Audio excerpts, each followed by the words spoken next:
Danang! Nakabahan ako. For safety. Pagod na. Okay guys, we're here na sa Lantana House Boutique Danang. Nakapag-check-in na kami. Actually, dapat kanina pa kami nakapag-check-in. Late na kami nakarating dito sa... Nakarating tayo sa hotel. mga around 3 o'clock na rin. Then, Magpo-4. nahirapan kaming mag-book ng Grab dahil siguro rush hour Yun, nung time na yun. bukod sa may mga delayed flights ang Vietjet, another tip is i-download nyo lahat ng mga apps like Grab, GSM para at least marami kayong options just in case na walang tumatanggap especially for rush hour. Anyway, dito sa room, nagustuhan talaga namin yung room niya dahil para siyang condo type. Meron siyang kitchen, may dining. Maluwang yung bathroom. Maluwag yung actually. bathroom. Lahat, as in maluwag. Condo style yung unit. At yung labas niya, yung surrounding niya maganda, tahimik. Yung room pala nito is around 1,700 a night lang. So magstay kami dito ng 4 days. Available naman sa Saklok. Yes, At alam niyo na gagawin niyo. If you're interested, can book this using my code, also lovely Klug.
Andito tayo ngayon sa Danang Port and yung likod namin yung Han River. Yan. Nakapag-book kami ngayon ng isang river cruise along Han River para makita yung vicinity ng city. Madadaanan natin yung Dragon Bridge. Yan. And then, na-book namin to sa Klug again. Per person is 163.64 pesos. lang. Yan. Yan. So, murang-mura. 45 minutes cruise. Ang alam ko may kasama tong bottled water and fresh fruits compared to Ho Chi Minh. Mas less chaotic. Maluwag yung daan. Ewan ko yun. Iba yung feel eh. Mas presko yung hangin. Parang para siyang probinsya. Hindi siya ganun ka-city. Pero parang kompleto din naman lahat. Okay, picture ang kata dito. Anong okay? Walang picture-picture. Maaga pa kami, so may 30 minutes pa kami para mag-picture dito sa labas. Sakay na kami, ito yung barko namin. Barko? Ay, barko, hindi pala. Cruise lang. Isang boat lang. Kami na naman nauuna sa pila. Siyempre, mapatalo ba tayo? For safety, ayan, pinasuot kami ng life jacket. Yung life jacket ko, isang botones lang, oh. Siyempre, kusado akong lulutan dahil sa laki ng tiyan ko. Yung life jacket ko, may sarili ako sa parang babida. dress na. Ang haba. May sarili sa babida. Pero ang sarap ng feeling dito kasi ang lamig, ang presko ng hangin. Ito yung kasama sa package. Yung cruise. Guava, May watermelon, at May lang. langka. Tas water. Nasa front view kami ngayon. O, di ba? Kinain ko na agad yung fruit. Bago pa man umandarin, wala na yan. No? Ubus na. Masarap ang melon dito, no?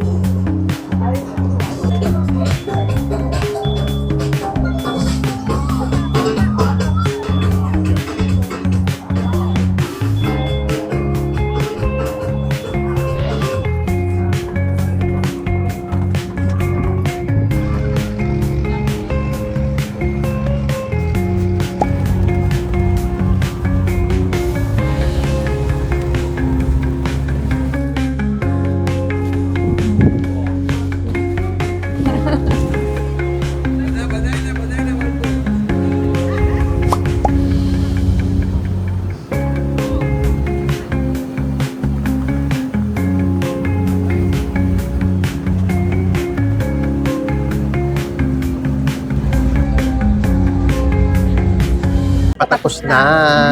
Almost an hour din ang cruise. Absolutely will love it. Napaka-romantic. Dapat yung mga pupunta dito yung hindi pwedeng magsolo.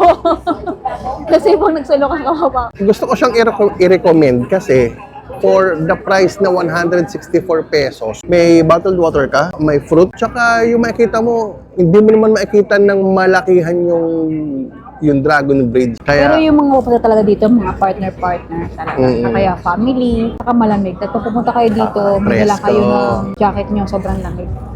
So guys, dito kami sa Songhan Market. Sontra Night Market. Sontra Night Market. Actually, dito yung yung ulo nung Ayun, yung ulo ng Dragon yung Bridge. dragon. Ayan, pwede ka palang umakyat dyan, oh, para makita, mapicture sila ng maayos. Ayan. Ayun, Ito yung market. Dito kami magdi-dinner. laki niya. Isa sa pinakamalaki at pinakasikat na night market dito sa Maydanang. Okay. Yan. Kain muna tayo. Hanap tayo mga kainan. Wow, ano yan? Grabe ang haba ng ng Takers.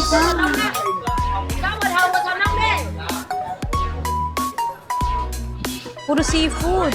Wow.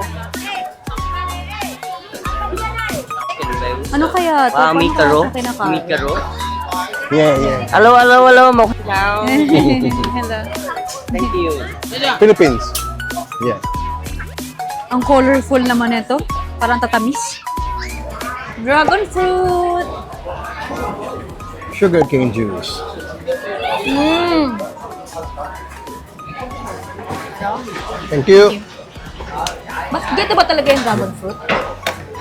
Mm-mm. Yung lasa niya? Lumpia. Bakit yung lumpia may ganito? May gulay. Ayan. Side dish. Tikman natin.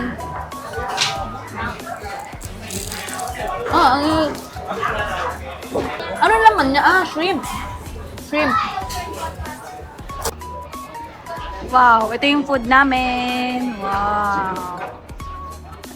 Fried rice. Wow.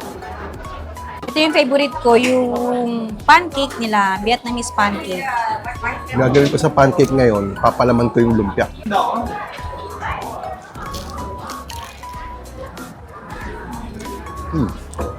Kahit anong kombinasyon, masarap. Ito yung fried rice nila, wow. Try natin yung fried rice. Wow! Sobrang init. Ang bilis mag-serve. Pero lahat bagong luto.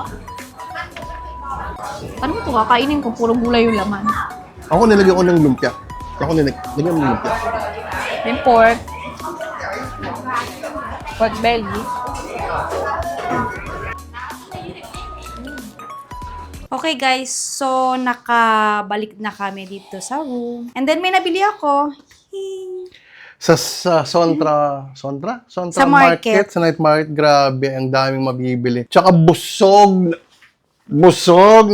na naman kami. Naubos namin yung pagkain. Ang dami nun. Hindi namin mauubos. Pero naubos namin. Tsaka yun, Kahit talagang yung gulay. gulay. Naubos Talo din na namin namin yung ng gulay. kambing. Well, it's already 10:30 in the evening.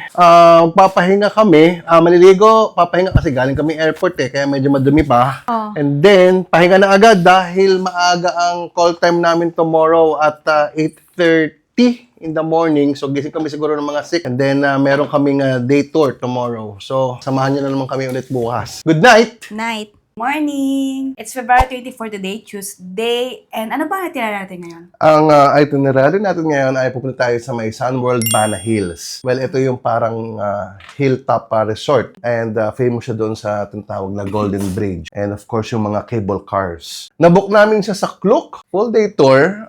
Nabook natin siya. Meron siyang pick-up na bus. Round trip siya, papunta at pabalik. And then kasama na yung entrance doon sa resort. Kasama na doon yung cable car and lahat ng amenities. And then nag-book na rin ako ng kasama yung international buffet sa may Four Seasons. So, pandi na namin paproblemahin yung lunch.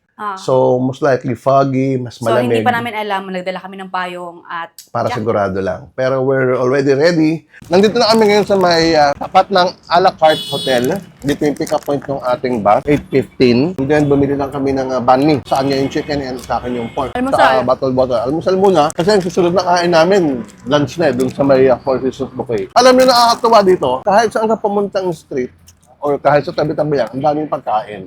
And the good thing is, walang tapon. Lahat masarap. Tsaka mura. Ito, 50 pesos lang to. So, bale, dalawa na kami, 100 pesos. Ang laki pang get, ang galaki yung sandwich. Masarap lahat. Masarap yung tinapay nila, no? Kakas crispy outside. Kaya para pinagmamalaki nila itong banh mi talaga. Ang weather ngayon, medyo gloomy. Makalimlim eh. Kain mo tayo. Andito na kami sa bus. Siyempre, early bird. Early bird, hindi magpapatalo. Lagi nasa unahan.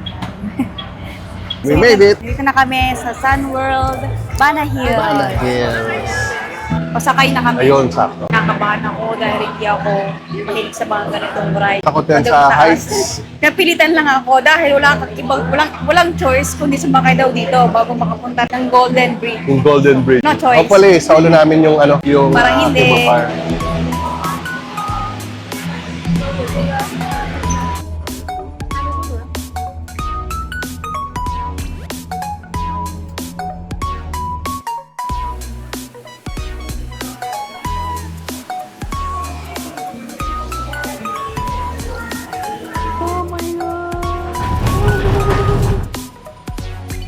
Ayun yung video mo yung mami, oh.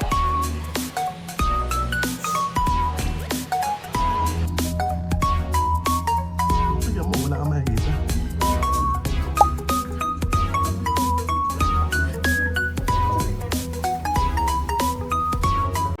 Tapos na yung ride, sobrang tagal. I-survive. Ngayon, ang isipin ko na kung paano yung pabalik naman. May papunta pa ulit tayo. Ha? May isa pang papunta. Pauwi. Hindi, may isa pang papunta. Meron pa ulit May isa people pa. car? Oo. Bakit ang taas naman? Iba naman yun. Isa pa. Tapos pababa na naman, bali apat pala sa sakyan Bali namin. apat. Oo. Sobrang taas na, nagpasa na nga namin yung ulap. Ganito na, andito na yung ano. Lalagpas na tayo sa ano. Kaya nga Sun World, di papunta to ng Sun. Ano ka ba? Sabi mo, nagpasa tayo ng langit. Huwag kang mag-alala. Papunta tayo ng Sun. Kaya na. Malaki na to.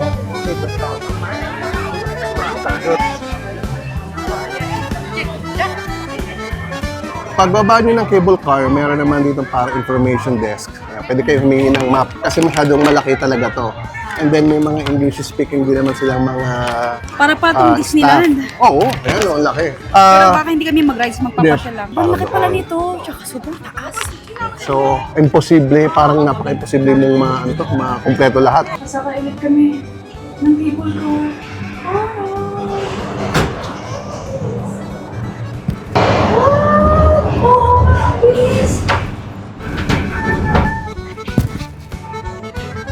Galing ah, nakikiss.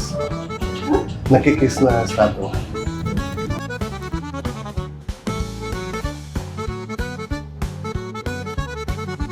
Yan, papunta naman kami ngayon sa Maile Hardin, tsaka doon sa Ling Pagoda. Well, napansin namin kung may kasama kayong senior citizen or mga, syempre, mga person with disabilities, medyo mahihirapan, medyo struggle sila dito kasi nga may pababa, may pataas, tsaka puro lakad lang talaga. Nakakita niyo to, papakita ko yung view namin. Wow! Daming bulaklak, di ba? Wow! Picture.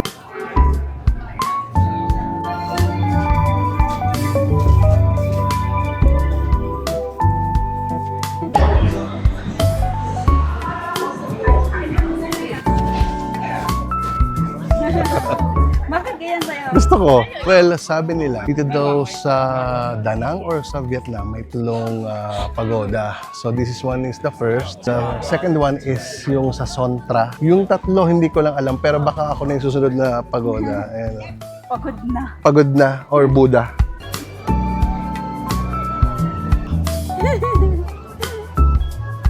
Picture ako. Yan, scan ata yung... Sa face.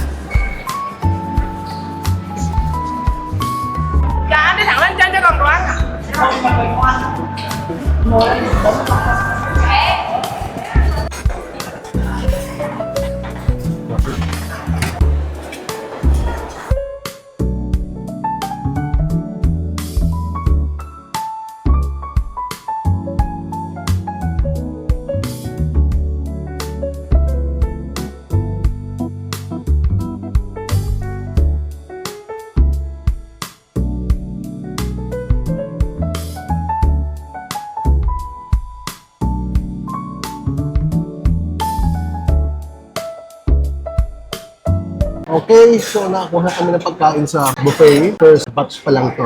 Ang dami. Actually, hindi ko pala ikot lahat. Ang Bana Hills pala, yung word na Bana Hills, sa tatlong bagay nang galing. May nagsasabi, may mga theory na sinasabi na during the French colonization, itong Bana Hills, itong buong mountain, ay maraming mga wild bananas. So itong mga French ang tawag sa banana ay banane, hanggang sa lumaon, naging bana. Kaya parang Banana Mountain o Banana Hill. There's this theory naman na sinasabi na may mga native languages na ang ibig sabihin ng Bana ay yung my mountain or my hill. So isa yun sa mga theory na sinasabi kung saan nanggaling yung Bana Hills. At ang most interesting para sa akin ay there's another native language na ang translation ng Bana ay three farmlands. Kaya pala, kung makikita mo yung parang mapa, ito palang Bana Hills, yung Sunward Bana Hills, ay nakahati sa tatlong division. Sun, Earth, tsaka Moon. So sa tingin ko, doon talaga nang galing yung three farmland. Hati sa tatlong division. So, kain na tayo. Kain na! Cook Ito mo yung ba? kinuha ko. Ayan. Ito, nagsup ako and then fruits.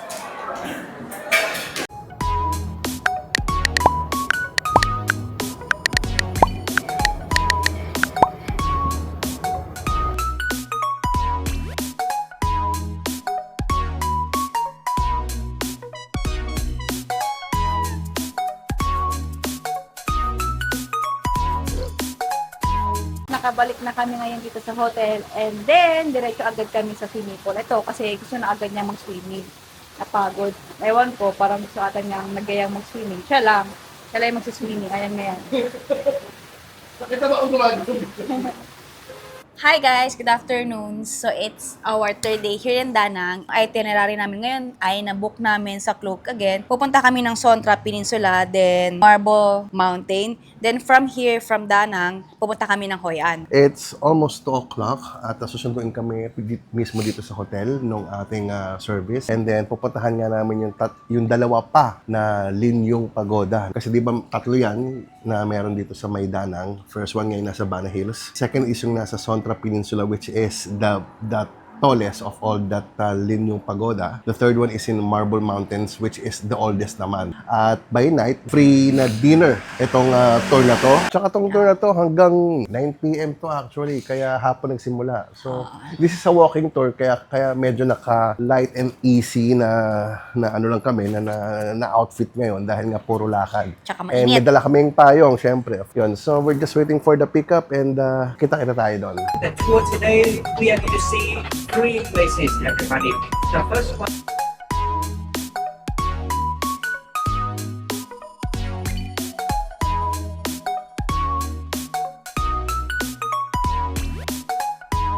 You can imagine that right now we are standing on the Monkey Mountain, everybody. Okay, we call the monkey to the down Lady Buddha or Guanyin Pusa right there. Okay, you remember how high the statue? How high? 67 meters. 67 meters, that's right. So I see the face of Susunan lang namin yung tour guide namin. Ayan siya. Okay guys, nandito kami ngayon dito sa shop kung saan ginagawa yung mga marble. Yung mga Mga marbles na na ginagawang mga statues. statue yun, ganun. So bago kami pumunta ng Marble Mountain, yan, parang pinapakita kung paano ginagawa yung mga statues using marble. Kasi yung statue pala doon sa may Marble Mountain ay gawa sa marble.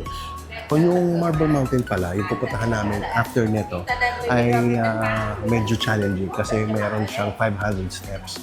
250 steps papaakyat and 250 steps pababa. Yan. Sinabi ng tour guide namin, meron din elevator, choice mo na, pero may bayad, 15,000 per person. Tapos yung elevator na yon hindi pa... Kalahati lang, nasa 130 steps lang yata niya So, ako. maaakit ka pa rin. Pinag-iisipan namin kung ano ba talaga, aakit ba kami or hindi. Ganda ng mga, ng mga orbs, ng mga crystal balls. Yan. Ayan, pakita ko sa inyo. Parang Dragon Balls ah. Dragon Ball Z. Yun mo, quartz. Puro marbles. May mga marble tables. Ito yung, dito siguro binibili yung mga ganito mga dragons na pang display. Ayan, nandito rin. Yung lalaki, may hawak siyang papel. Doon niya ginagaya yung yung gagawin niya. then we go together. I will show you the most beautiful and then this can the top. The most Umaakit na kami. Nag-uumpisa pa lang yung pag-akyat, pagod na ako. Hindi ko alam kung kakayanin ko ang taas. 500 steps. Yari ako nito. Parang Amazing Grace ba yung ginagawa namin? Nakakapit na ako dito. Wait lang. Hindi kaya. Pahinga. Sino matanda sa amin? Sino mas matanda? Ayan, meron kaming Ito na yung isa pang pagoda yata. Another 130 steps coming. daig pa ako ng mga matatanda. Kulang ako sa exercise. Kaya, ang lalaki kasi ng step. Maliit ako. Kailangan effortan natin. Tsaka uneven.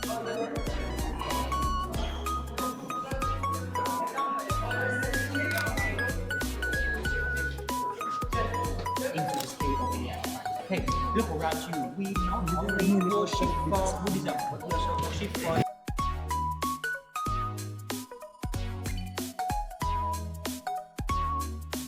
You look like him, sir. You Yeah. look like him. Kamukha mo daw. That is a laughing Buddha, happy Buddha. In the cave we see Lady Buddha. Hello. Hello. So guys, nandito na kami ngayon sa Hoi An. Sa Hoi An. Tapos magdi-dinner na kami. Dito kami sa may Hoi An Blue Gecko. Before kami nakapunta dito, tinatanong muna yung mga dietary requirements namin. Included pala sa binayaran mo. Yan. Pero Kasama. yung drinks, hindi kasama. Kasama to dun sa tour na book natin. Yan. After ng dinner, May free time. may free time pa kami umikot-ikot sa Hoi An, sa night market, tsaka doon sa may Hoya River. So kung gusto naming yung mag-lantern, maglalapag ka ng lantern sa Hoya River, kasama yon. Pero may separate tayong tour para doon dahil meron pa tayong another 4 days papuntang Hoi An after netong danang tour natin. So, mga yan. Kakain muna kami. Ito yung unang meal. Kwang noodle. Kwang noodle. May prawn crackers, may quail eggs, and prawns.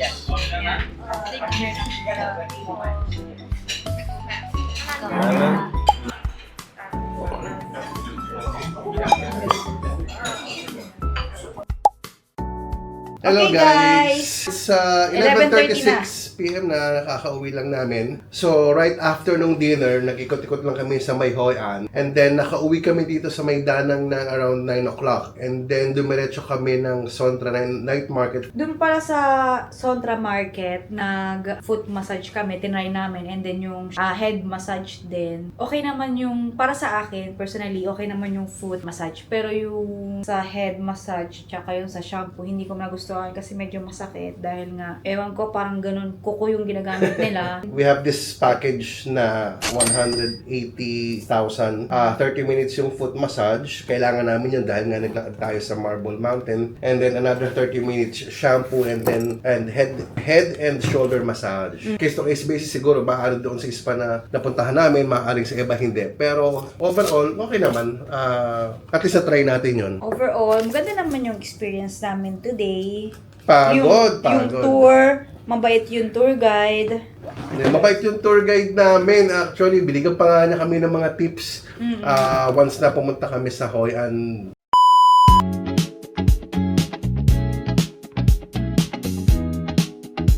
Okay, we're here na sa Danang Beach. 10 to 15 minutes lang siya. Walking distance lang siya away from our hotel. Siyempre, di namin palalagpasin. Siyempre, nandito na tayo sa Danang. So, nandito na tayo sa Danang Beach o yung tinatawag natin na Mikey Beach. Yan. Parang mas maganda pa kaysa sa ano, ha? Sa Boracay. Hindi, yung sa ano, sa Sydney, Bondi Beach. Tsaka yung sun niya. Tingnan nyo naman, sobrang pino ng sun. Ayan, meron din dito sa tapat ng mga restaurants.